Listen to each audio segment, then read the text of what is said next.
Tu sais, il y a quelque chose d'important que tu dois comprendre. Le diable, il n'a pas peur que tu ailles à l'église de temps en temps. Et il n'a pas non plus peur que tu pries quand tu as le temps. Mais il y a certains types de chrétiens qui le font vraiment reculer. On peut en compter 4. Et la question, c'est simple. Est-ce que tu fais partie de ce type de chrétien ? Le premier type de chrétien, ce sont ces chrétiens qui restent fidèles, même quand tout s'écroule autour d'eux.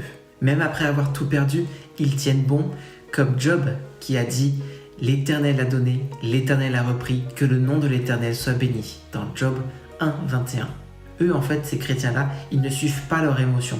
Ils marchent par la foi, peu importe la tempête. Le deuxième type de chrétiens, ce sont ceux qui ne lâchent pas la prière.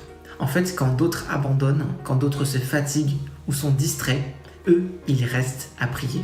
Jésus l'a dit, veillez et priez afin que vous ne tombiez pas dans la tentation. Dans Matthieu, chapitre 26, le verset 41. Tu sais, le diable, en fait, il redoute ceux qui continuent, même quand ils n'ont plus la motivation.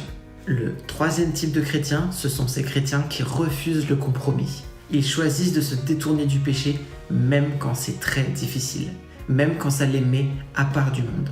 Recherchez la paix avec tous et la sanctification, sans laquelle nul ne verra le Seigneur. Dans Hébreux, chapitre 12, le verset 14. Ces chrétiens-là, ils préfèrent décevoir le monde plutôt que de décevoir Dieu. Et le quatrième et dernier type de chrétiens, ce sont ces chrétiens qui aiment Jésus plus que tout, plus que leur confort, plus que leur réputation, même plus que leur vie. Pierre, il a eu peur, il a renié Jésus, mais l'amour de Dieu l'a transformé complètement.